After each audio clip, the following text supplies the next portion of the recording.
Good morning વિદ્યાર્થી મિત્રો. તો હવે આપણા ચેપ્ટરના લાસ્ટ બે ટોપિક અસંયોગી જનન અને બહુભ્રૂણતા, એપોમિક્સિસ એન્ડ પોલી એમ્બ્રિયોની. હવે મિત્રો બંને ટોપિકમાં શરૂઆતમાં મિક્સ આપેલા છે. તો પહેલાં આપણે એક જ ટોપિક ઉપર ચર્ચા કરીશું અને એને સમજીને જ બીજા ટોપિક ઉપર ચર્ચા કરીશું. તો પહેલો આજનો આપણો ટોપિક છે મિત્રો અસંયોગી જનન, એપોમિક્સિસ. મિત્રો અહીંયા તમે જોશો તો એના માટે અનિર્ભેળતા કે અસંયોગી જનન, એપોમિક્સિસ, પાર્થેનોજિનેસિસ એવા વર્ડ અહીંયા આપણને વાપરેલા છે મિત્રો. હવે અહીંયા હું ખાસ એક વસ્તુ પર તમારું ધ્યાન દોરવા માંગુ છું કે આગળ આપણે જોયું હતું અફલિત ફળ વિકાસ, બરાબર. તો ફલનની ક્રિયા થયા વગર ફળનું નિર્માણ, રાઈટ. પાર્થેનો કાર્પિક શબ્દ હતો તે. મિત્રો એની અંદર એવું હતું કે અફલિત ફળ વિકાસની જે બાબત હતી એમાં ફળ નિર્માણની ક્રિયા થતી પણ એમાં બીજ નહોતું. એ ખાસ ધ્યાન આપવા જેવી બાબત છે. એમાં ફળની અંદર બીજ નહોતું, બરાબર. જ્યારે અહીંયા આપણે એ જોવાનું છે કે ફલનની ક્રિયા થયા વગર બીજ નિર્માણની ક્રિયા થતી જોવા મળે છે. ફલનની ક્રિયા થયા વગર બીજ નિર્માણની ક્રિયા થતી જોવા મળે છે. રેડી. તો એના માટે આ અસંયોગી જનન શબ્દ વાપરવામાં આવે છે. અને મિત્રો અહીંયા ખાસ એક શબ્દ કહીશ કે ભાઈ બધી જ તૈયારી લિંગી પ્રજનનની હતી જ. પુષ્પ છે, પુષ્પની અંદર પુંકેસર, સ્ત્રીકેસર, બરાબર. સ્ત્રીકેસરની અંદર બીજાશય, બીજાશયની અંદર અંડક, પેલી બાજુ પુંકેસરમાં પરાગાશય, પરાગરજ, બધી જ લિંગી પ્રજનનની ક્રિયાની વ્યવસ્થા હતી. પરંતુ મિત્રો નરજન્યુ વડે સ્ત્રીકેસરના અંડકોષનું ફલન થયા વગર આપણે એમ કહી શકીએ કે અહીંયા બીજ નિર્માણની ક્રિયા થતી જોવા મળે છે. તો ત્યાં એ શબ્દ આપણે વાપરી શકીએ છીએ મિત્રો, શું? અસંયોગી જનન. ચલો, ક્લિયર છે? જો હવે આપણે પહેલા વાક્ય રચનાઓ જોઈએ શું કહે છે. સામાન્યતઃ બીજ એ ફલનની અંતિમ નિપજ છે, બરાબર. છતાં એસ્ટ્રેસી અને ઘાસની કુળની કેટલીક સપુષ્પી વનસ્પતિઓ એક ખાસ પ્રકારની ક્રિયાવિધિ દર્શાવે છે જેમાં તેઓ ફલન વગર બીજનું નિર્માણ કરે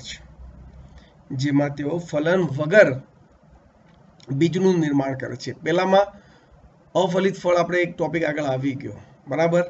તો એની અંદર આપણે એમ કહી શકીએ મિત્રો કે એમાં અંતઃસ્ત્રાવની અસર તળે હતું અને એમાં બીજ નિર્માણ થતું નહોતું. આ વસ્તુ પર ખાસ ધ્યાન આપવાની જરૂર છે. રેડી. તો જેમાં તેઓ ફલન વગર બીજનું નિર્માણ કરે છે, જેને અનિર્ભેળતા કે અસંયોગી જનન કહે છે. ફલન વગર ફળ નિર્માણને શું કહેવાય? તો ફલન વગર ફળ નિર્માણની ક્રિયા તો આપણે આગળ ચર્ચા કરી જ ગયા છીએ. આમ અસંયોગી જનન એ અલિંગી સ્વરૂપે થાય છે, કારણ કે લિંગી પ્રજનન તો થયું જ નહીં. રેડી. જેમાં લિંગી પ્રજનનની નકલ કરવામાં આવે છે. શું મિત્રો? લિંગી પ્રજનનની નકલ કરવામાં આવે. કેમ? કારણ કે પુંકેસર આવી ગયું, સ્ત્રીકેસરની અંદર બીજાશય, અંડક, બધી જ તૈયારી થઈ ગઈ હોય છે લિંગી પ્રજનન માટેની. છતાં પણ લિંગી પ્રજનન થયા વગર બીજ બની જાય છે. તો લિંગી પ્રજનન થયું નહીં, તો તૈયારી લિંગી પ્રજનનની હતી, પરંતુ થઈ કઈ ઘટના મિત્રો? તો કે અલિંગી પ્રજનન જેવી ઘટના અહીંયા આપણને જોવા મળે છે. ચલો, ક્લિયર? રેડી. અસંયોગી બીજ અનેક રીતે સર્જી શકાય છે, બરાબર. અને ઘણી જાતિઓમાં અર્ધીકરણ વગર દ્વિકીય અંડકોષનું પણ નિર્માણ થાય છે અને ફલન વગર ભ્રૂણમાં વિકાસ પામતો હોય છે. રેડી. તો ઓકે, એ પોઈન્ટ તો છે જ, પણ પહેલા આપણે આ પોઈન્ટ ઉપર ખાસ કે જેમાં લિંગી પ્રજનનની નકલ કરવામાં આવે છે, બીજ અનેક રીતે સર્જી શકાય છે. મિત્રો અહીંયા જુઓ મિત્રો, એક શબ્દ વાપર્યો છે, બીજ અનેક રીતે સર્જી શકાય છે. એમાં થોડા આપણે એક્સ્ટ્રા પોઈન્ટમાં જોવા જવું છે, તો એ પોઈન્ટ ઉપર પહેલા આપણે ચર્ચા કરીએ. મિત્રો એક્સ્ટ્રા પ્રકાર સમજીએ પહેલા જે બુક વાળાએ આપ્યું છે એક વાર એને આપણે જોઈ લઈએ. જો શું કીધું એને, કે જેમાં લિંગી પ્રજનનની નકલ કરવામાં આવે છે અને અસંયોગી બીજ અનેક રીતે સર્જી શકાય છે. ઘણી જાતિઓમાં અર્ધીકરણ વગર દ્વિકીય અંડકોષનું નિર્માણ થાય. અર્ધીકરણની ક્રિયા થયા વગર દ્વિકીય અંડકોષ, બરાબર. અને જે ફલન વગર સમા ભ્રૂણમાં વિકાસ પામતો હોય છે. ફલન વગર સમા ભ્રૂણમાં વિકાસ પામે એટલે અંડક સમા કન્વર્ટ થઈ જશે, બીજમાં કન્વર્ટ થઈ જાય. તો આ એક પ્રકાર આપ્યો કે ભાઈ પહેલી વાર બીજ કેવી રીતે બને કે ભાઈ અંડકોષનું ફલન થાય તો દ્વિકીય રચના થાય, પરંતુ અર્ધીકરણ જ મતલબ કે અર્ધીકરણ થયા વગર જ, અર્ધીકરણ વગર જ જે અંડકોષ બનશે તો એ કેવું બનશે? 2n રચના વાળો બનશે. તો એ ડાયરેક્ટ ભ્રૂણમાં કન્વર્ટ થઈ જશે. તો અહીંયા ફલનની જરૂર જ નહીં પડી. અને જે એ ભ્રૂણમાં કન્વર્ટ થશે એટલે અંડક બીજમાં કન્વર્ટ થઈ જશે અને બીજાશય ફળમાં કન્વર્ટ થઈ જશે. રેડી? તો આ રીતે આ એક પ્રકાર છે મિત્રો કોનો? તો કે અસંયોગી જનનનો, કે જેમાં દ્વિકીય ભ્રૂણ બને અને અંડક બીજમાં કન્વર્ટ થતું જોવા મળે છે. પણ આ સિવાય મિત્રો કેટલાક બીજા પ્રકારો છે જેની આપણે ચર્ચા કરીએ. અહીંયા મિત્રો આપણને 4 પ્રકાર આપેલા છે: એપોસ્પોરી દૈહિક અબીજાણુતા, ડિપ્લોસ્પોરી જનીય અબીજાણુતા, એપોગેમી એકકીય અજન્યુતા અને એડવેન્ટિશિયસ એમ્બ્રિયોની અપસ્થાનિક ભ્રૂણતા. રેડી? તો અહીંયા દરેકને આપણે સમજવાનો પ્રયત્ન કરીએ. પહેલું છે મિત્રો એપોસ્પોરી દૈહિક અબીજાણુતા. રેડી?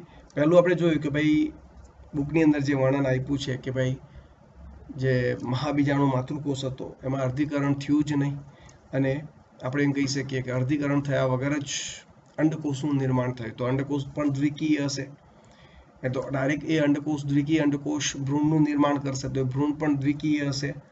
અને અંડક બીજમાં કન્વર્ટ થઈ જશે, કારણ ભ્રૂણ બને એટલે અંડક બીજમાં કન્વર્ટ થાય અને બીજાશય ફળમાં. એટલે ભ્રૂણ બનવું જરૂરી છે સાદી ભાષામાં, પણ ફલનની ક્રિયા થયા વગર જ. ખ્યાલ આવી ગયો? તો એ આપણે એને અસંયોગી જનન એપોમિક્સિસ તરીકે ઓળખી શકીએ છીએ. હવે બીજો એવો એક પ્રકાર છે મિત્રો અસંયોગી જનનનો કે ભાઈ જેમાંથી ભ્રૂણ બનતો હોય, એપોસ્પોરી, જેને આપણે દૈહિક અબીજાણુતા તરીકે ઓળખાવી શકીએ. હવે એની અંદર શું કહે છે? જુઓ, પ્રદેહ કે અંડાવરણોના બીજા કોષોમાંથી ઉદ્ભવે ભ્રૂણ. પ્રદેહ કે અંડાવરણોના બીજા કોષોમાંથી ઉદ્ભવે. હવે તમને યાદ આવે છે મિત્રો પ્રદેહ કે અંડક આવરણો? આવે છે? યાદ કરાવું મિત્રો. અહીંયા જોઈ શકો છો સ્ત્રીકેસરનો નીચેનો ફૂલેલો ભાગ બીજાશય. તો અહીંયા જુઓ મિત્રો, આ છે અંડક આવરણ, બાહ્ય, અંતઃ. રેડી? તો એ બધા અંડક આવરણોની શું થયેલી છે મિત્રો? ગોઠવણી થયેલી છે. અને અહીંયા જે વિસ્તાર છે મિત્રો અહીંનો અંદરનો પ્રદેહનો વિસ્તાર કહેવાય. તો અંડક આવરણ, પ્રદેહ આ બધા દ્વિકીય રચના ધરાવતા છે, 2n રચના ધરાવતા હોય છે. તો ઘણીવાર પ્રદેહ કે અંડક આવરણોનો કોઈ કોષ કે જે દ્વિકીય રચના ધરાવતા છે તે કોષ સક્રિય થઈ અને ભ્રૂણ નિર્માણનું કાર્ય કરે. કોનું નિર્માણનું કાર્ય કરે મિત્રો? ભ્રૂણ. એટલે પ્રદેહ કે અંડક આવરણનો કોષ જ્યારે ભ્રૂણ નિર્માણનું કાર્ય કરે એટલે અંડક પછી બીજમાં કન્વર્ટ થાય અને બીજાશય ફળમાં કન્વર્ટ થાય. તો ફલનની ક્રિયા થયા વગર કોનું નિર્માણ થયું? ભ્રૂણ નિર્માણ થયું અને બીજ નિર્માણ થયું. એટલા માટે આપણે એને અસંયોગી જનન તરીકે ઓળખી શકીએ છીએ. તો એ હતું મિત્રો એપોસ્પોરી દૈહિક અબીજાણુતા કહેવાય એને. બરાબર? કે ભાઈ પ્રદેહ કે અંડક આવરણોના કોષ બીજા કોષોમાંથી, મતલબ કે પ્રદેહ કે અંડક આવરણોવાળા જે કોષો હોય ને, જે દ્વિકીય કોષો છે, એમાંથી આપણે એમ કહી શકીએ બીજની રચના થતી જોવા મળે છે. ચલો, ક્લિયર? ખ્યાલ આવી ગયો? બીજું આગળ છે મિત્રો શું? તો કે ડિપ્લોસ્પોરી. કઈ રચના મિત્રો? ડિપ્લોસ્પોરી. વિદ્યાર્થી મિત્રો, ડિપ્લોસ્પોરી જે ખરું મિત્રો જનીય અબીજાણુતા. શું કહે છે? જુઓ, આદિ બીજાણુ કોષના દ્વિકીય કોષમાંથી ઉદ્ભવે. મિત્રો એમએમસી, બરાબર? કે ભાઈ આપણે જે કહી શકીએ કે મેગાસ્પોર મધર સેલ્સ, મહાબીજાણુ માતૃકોષ. તો એ મહાબીજાણુ માતૃકોષની અંદર મિત્રો આપણે જાણીએ છીએ કે અર્ધીકરણ થઈ 4 એકકીય મહાબીજાણુ બનતા હોય છે, જેમાંથી 3 નિષ્ક્રિય થઈ જાય છે અને 1 સક્રિય રહે છે.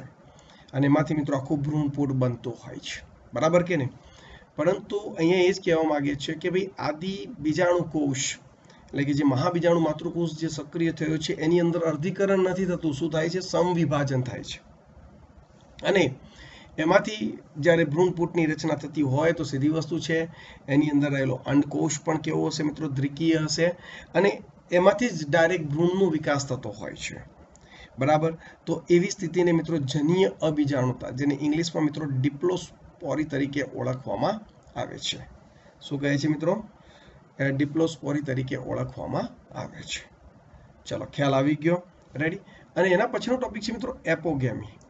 મિત્રો ડિપ્લોસ્પોરી અને એપોગેમી બે એક સમાન જેવી રચના છે, કારણ કે મહાબીજાણુ માતૃકોષ દ્વારા આમાં સમવિભાજન થઈ ભ્રૂણપૂટ બન્યું, આમાં અર્ધીકરણ થઈને ભ્રૂણપૂટ બન્યું. એટલે બંને મહાબીજાણુ માતૃકોષ જે હતો ને આપણો એમએમસી, એના દ્વારા બનતા ભ્રૂણનો વિકાસ માટે આ બંને જવાબદાર છે. જ્યારે અહીંયા તમે જુઓ આ એપોસ્પોરી જોયું આપણે દૈહિક અબીજાણુતા, એની અંદર પ્રદેહ કે અંડક આવરણોનો બીજા કોષમાંથી, મતલબ કે પ્રદેહ કે અંડક આવરણોના બીજા કોષમાંથી કોની રચના થાય છે? તો કે ભ્રૂણની રચના થાય છે. તો એની અંદર આપણે વાત કરીએ તો એ કઈ રચના હતી? ભ્રૂણપૂટનો ભાગ નહોતો, ભ્રૂણપૂટની બહારનો ભાગ હતો. જ્યારે ભ્રૂણપૂટનું સર્જન એમએમસી માંથી થાય છે, મહાબીજાણુ માતૃકોષમાંથી. યાદ છે કે નહીં મિત્રો?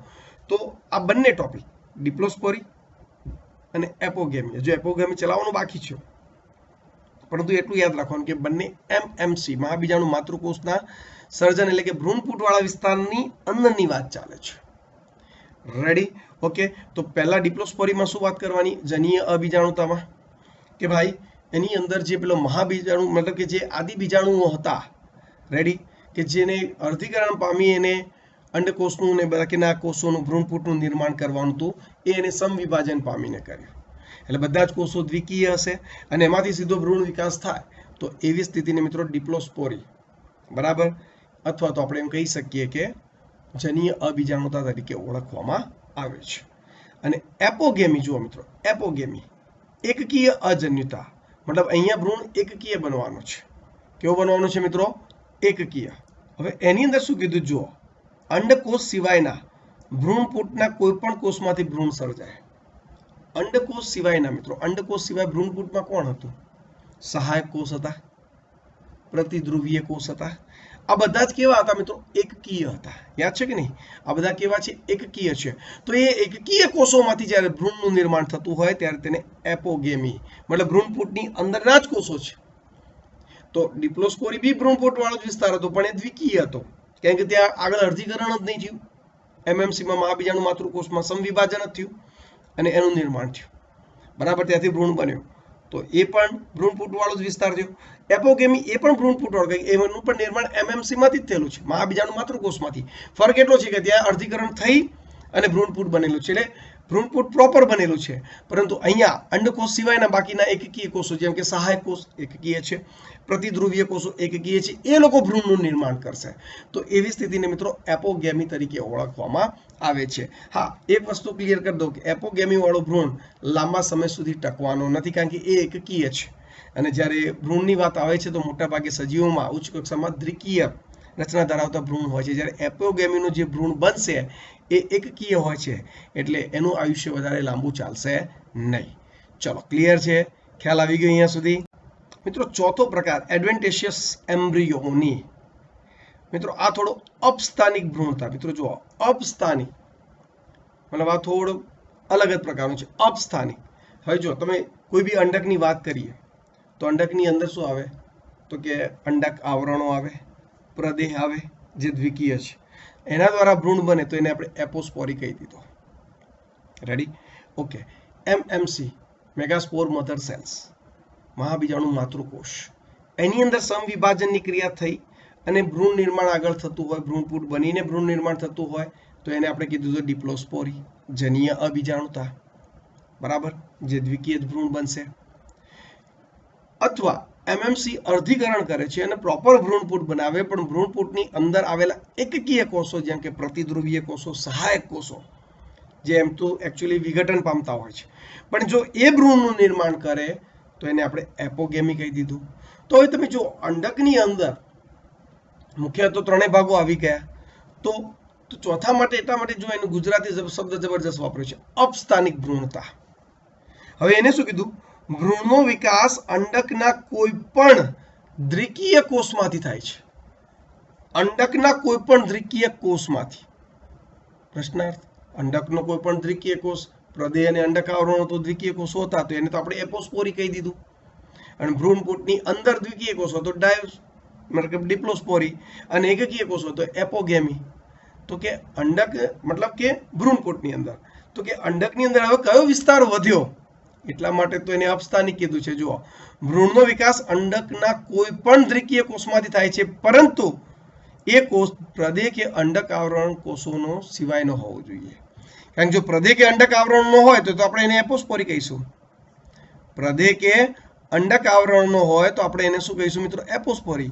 એટલે દ્વિકીય કોષ ખરો અંડકની અંદર અને ભ્રૂણપૂટની બહારનો, કારણ કે ભ્રૂણપૂટ તો એકકીય છે, અથવા એ દ્વિકીય હશે તો ડિપ્લોસ્પોરી છે, બરાબર. અને જો એકકીય હોય તો એપોગેમી છે.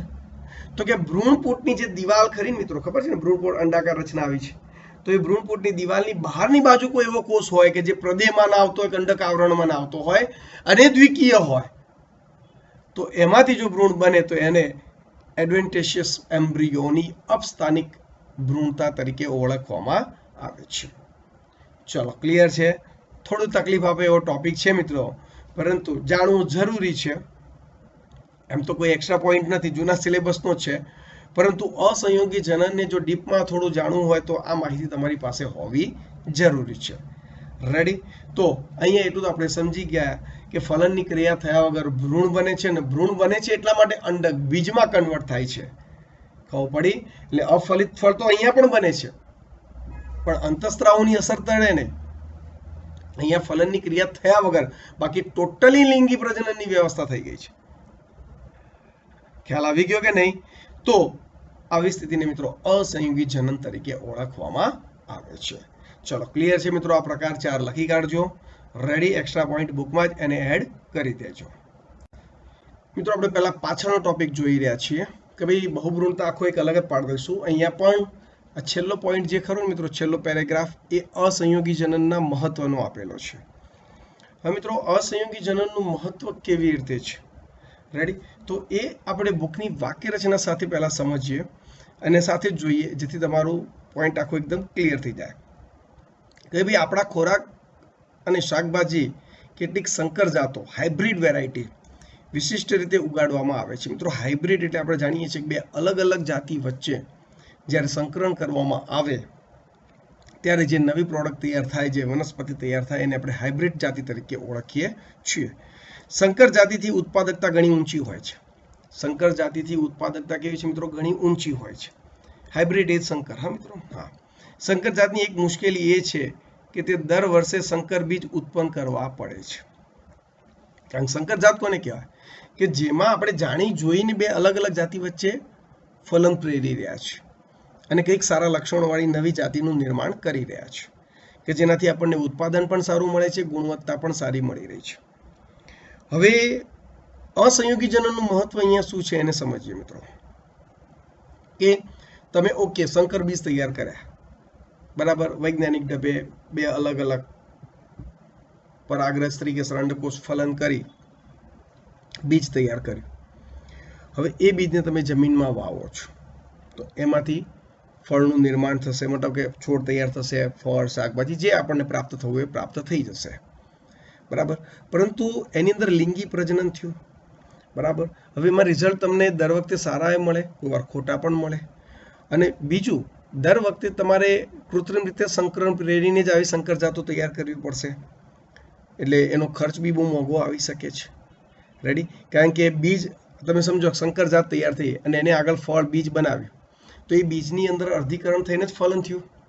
હવે એ બીજમાં એ રિઝલ્ટ જળવાય પણ ખરું, ન પણ જળવાય.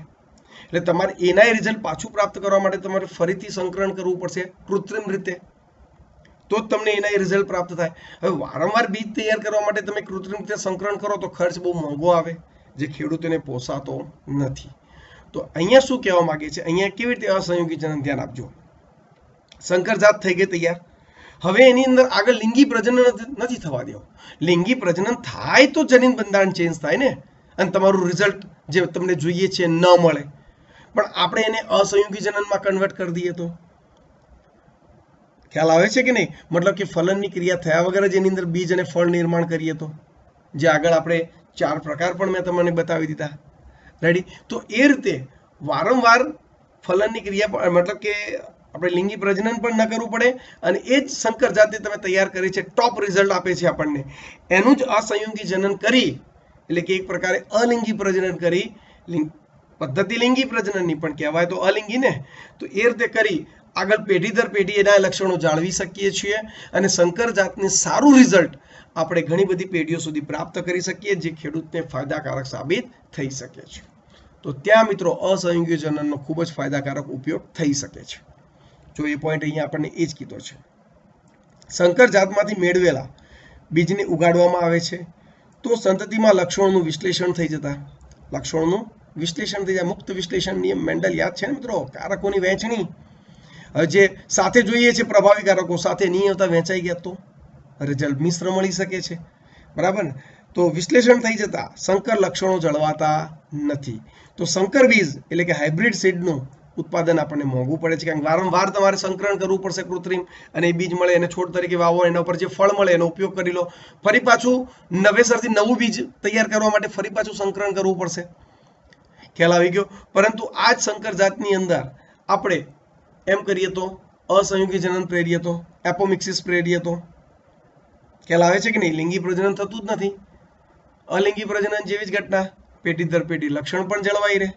મિત્રો થોડો ટોપિક કોમ્પ્લિકેટેડ છે, ધ્યાન આપવાની જરૂર છે. 2 વાર વાંચ, ખબર ના પડે તો પહેલા એકવાર વિડીયો જોઈ લો, પછી બુક વાંચો, 50% ખબર પડી. બીજી વાર વિડીયો જોઈ લો, કે મિત્રો બધામાં આવું ન બને, પણ અમુક ટોપિકમાં એવું બની શકે છે. તો બીજી વાર જોઈ લો, ફરી પાછું વાંચો, 70-80% ક્લિયર થઈ ગયું. હેવી છે તો ફરી એકવાર વિડીયો જુઓ, ક્લિયર. કે સર સમય, મિત્રો જો ઘણીવાર એવા ટોપિક હોય કે સમય કાઢવો પડે. આ તો સારું કહેવાય કે આપણે તો ઓનલાઈન છીએ, ઓફલાઈન હોતા ક્લાસરૂમની અંદર હોતા તો હું એકવાર બોલી ગયો, વાત પૂરી થઈ ગઈ. તમારી કોઈ બીજા સબ્જેક્ટની એક્ઝામ હોય તો તમે એને જોવાના પણ નથી ફરીથી. અહીંયા તો કમસે કમ વિડીયો છે, તમે વારંવાર રિવાઇઝ કરી શકો છો, તો એ આપણા માટે એક પ્લસ પોઈન્ટ છે, બરાબર કે નહીં? તો જુઓ, અને તેથી ખેડૂતો માટે સંકર બીજની કિંમત વધારે મોંઘી છે. જો આવા હાઇબ્રિડને અસંયોગીમાં રૂપાંતરણ કરવામાં આવે તો સંતતિમાં લક્ષણોનું વિશ્લેષણ થતું નથી, બરાબર કે નહીં? જેથી ખેડૂતો વર્ષોના વર્ષ સુધી સંકર પાક મેળવી શકે છે. ચલો ક્લિયર, બરાબર ને? એટલે ખેડૂતોને વર્ષ સુધી મતલબ કે સંકર બીજની જરૂર પડશે નહીં, અને દર વર્ષે સંકર બીજ ખરીદવાની જરૂર રહેતી નથી. અને સંકર બીજ ઔદ્યોગિક એકમોમાં અસંયોગી જનનના મહત્વને કારણે વિશ્વભરની પ્રયોગશાળામાં થઈ રહ્યા છે મિત્રો. હા, બરાબર. આજે આપણે એ જાણીએ છીએ કે મિત્રો એક તો ખેતી લાયક જમીન ઓછી થઈ રહી છે, પોષક દ્રવ્યોની માત્રા ઘટી રહી છે ખોરાકની અંદર. તો એ વધારવા માટેનો એક આ પ્રયત્ન છે કે જેથી વધારેમાં વધારે સંકર જાતો પ્રાપ્ત થાય અને વધારે ઉત્પાદન થાય અને વધારે લોકોને, કારણ જે રીતે વસ્તી વિસ્ફોટ થઈ રહ્યો છે તો બધા જ લોકોને આપણે ખોરાકે પૂરો પાડવો પડશે, રેડી કે નહીં? તો એ માટે આ એક ફાયદાકારક સાબિત થઈ શકે છે. અસંયોગી જનનની જનીનિકતા સમજવા અને અસંયોગી જનીનોનું સંકર જાતમાં વહન સમજવા માટે સક્રિય સંશોધનો થઈ રહ્યા છે. મતલબ કે એકચ્યુઅલી અસંયોગી જનનની જનીનિકતા સમજવા, મતલબ કે એનું જનીન બંધારણ શું છે, અસંયોગી જનીનનું સંકર જાતમાં વહન બરાબર સમજવા માટે સક્રિય સંશોધનો ચાલી જ રહ્યા છે અને સારા એવા રિઝલ્ટ આપણને પ્રાપ્ત થઈ રહ્યા છે.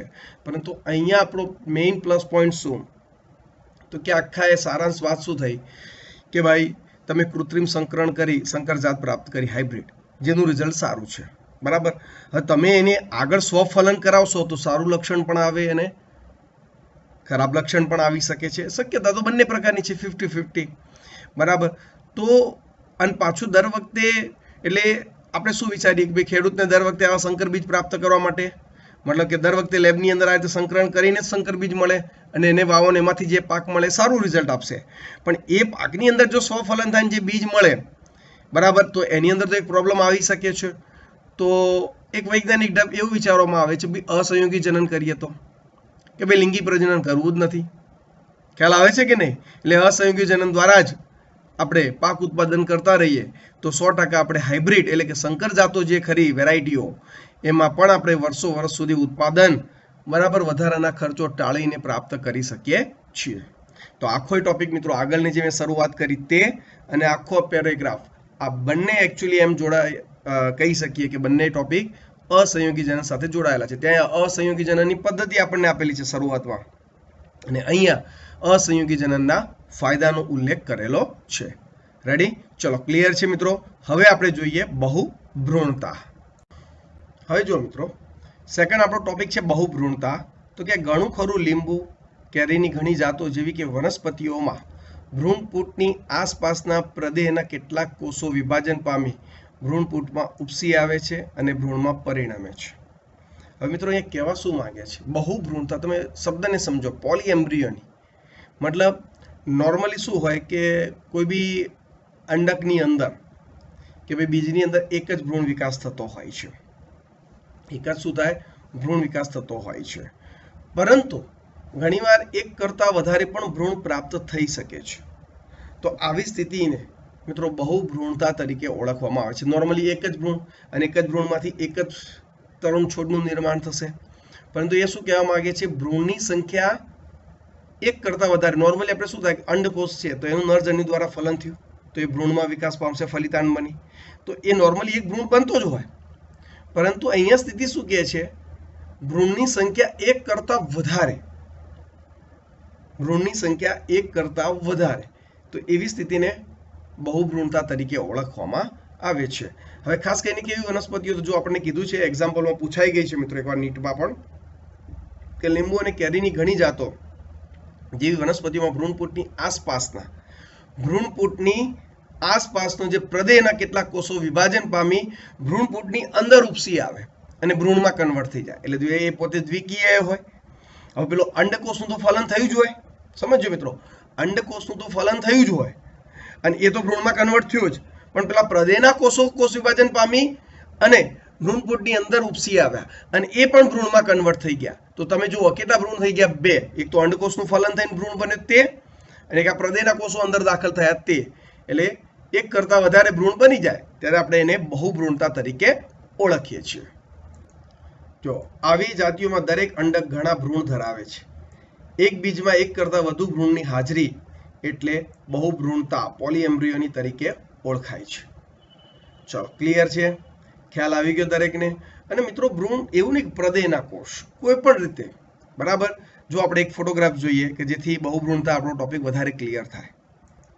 અહીંયા તમે જોઈ શકો છો મિત્રો એક સરસ મજાની આપણી અંડકની ભ્રૂણપૂટની રચના છે. એની અંદર તમે જોશો મિત્રો તો ઝાયગોટિક એમ્બ્રિયો મતલબ કે જે આપણો અંડકોષનું ફલન થઈને ફલિતાંડમાંથી જે ભ્રૂણ વિકાસ પામે છે તે છે, બરાબર. અહીંયા એન્ડોસ્પર્મ એટલે ભ્રૂણ પોષ છે આપણો, રેડી. અને અહીંયા જો એન્ટીપોડલ એમ્બ્રિયો મતલબ કે જે પેલા પ્રતિધ્રુવીય કોષો છે એ ભેગા મળી ભ્રૂણની રચનાનું પણ નિર્માણ કરતા જોવા મળી શકે છે. તો અહીંયા એક ભ્રૂણપૂટની અંદર કેટલા? તો કે બે ભ્રૂણનો વિકાસ થતો જોવા મળે છે. તો આવી સ્થિતિને મિત્રો આપણે એમ કહી શકીએ છીએ કે બહુભ્રૂણતા તરીકે આપણે એને ઓળખાવી શકીએ છીએ. ચલો, ક્લિયર છે? ખ્યાલ આવી ગયો દરેકને? ઓકે, લાસ્ટમાં જોઈ લઈએ મિત્રો. નારંગીના બીજ કાઢો અને તેમને દબાવો. દરેક બીજમાં વિવિધ કદ અને આકાર ધરાવતા ઘણા ભ્રૂણ જોવા મળશે. એટલે લીંબુ, કેરી અને નારંગી બધા જ બહુભ્રૂણતા.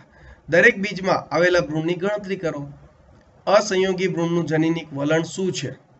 શું તમે તેને પ્રતિકૃતિ કહી શકાય? મિત્રો સીધી વસ્તુ છે, બહુભ્રૂણતા મતલબ કે પ્રતિકૃતિ થવાનું જ. પરંતુ જે અંડકોષના ફલન થઈને ફલિતાંડ બને છે ને એમાંથી ભ્રૂણ વિકાસ પામે છે એમાં તો નવું જ જનીન બંધારણ જોવા મળશે. પરંતુ જે પ્રદેહના કોષો છે, બરાબર કે નહીં, અથવા તો બીજા પ્રતિધ્રુવીય કોષો તરફના કોઈ કોષોનું ફલન થાય મતલબ કે ભ્રૂણ નિર્માણ થાય તો એ બધા જ ભ્રૂણ 100% ક્લોન્સ કહી શકાય. કેમ? કારણ કે એ તો જનીન બંધારણ માતૃ શરીરનું જે હશે તે જ આવશે. કારણ કે એમાં તો ક્યાં અર્ધીકરણ થયું છે, અથવા તો આપણે એમ કહી શકીએ એમાં તો ક્યાં ફલનની ક્રિયા થઈ છે કે નવા જનીન બંધારણ તૈયાર થાય. ખ્યાલ આવી ગયો? એટલે પ્રદેહના વિસ્તારવાળો હોય તો 100% એ ક્લોન્સ કહી શકાય છે. ચલો, ક્લિયર છે? ખ્યાલ આવી ગયો? તો અહીંયા મિત્રો આપણો આજનો ટોપિક મતલબ કે અસંયોગી જનન અને બહુભ્રૂણતા અને સાથે સાથે અસંયોગી જનનનું મહત્વ એવું આપણે એક ટોપિક પૂર્ણ કર્યા. મતલબ કે બે ટોપિક, નાના ટોપિક પૂર્ણ કર્યા. રેડી? એકદમ ક્લિયર કટ કરી દેજો મિત્રો. બોર્ડની અંદર પૂછાવાના ચાન્સીસ 100% છે 2 માર્ક્સની અંદર બંનેનો, બરાબર. મહત્વ પણ પૂછાઈ શકે, અસંયોગી જનન પણ પૂછાઈ શકે, અલગથી બહુભ્રૂણતા પણ પૂછાઈ શકે અને પૂછાતા હોય છે. અને એમસીક્યુમાં પણ એનું સારું એવું મહત્વ છે. તો પ્લીઝ આ બંને ટોપિક તૈયાર કરી નાખજો, બરાબર. અહીંયા આપણું આ ચેપ્ટર પૂર્ણ થાય છે.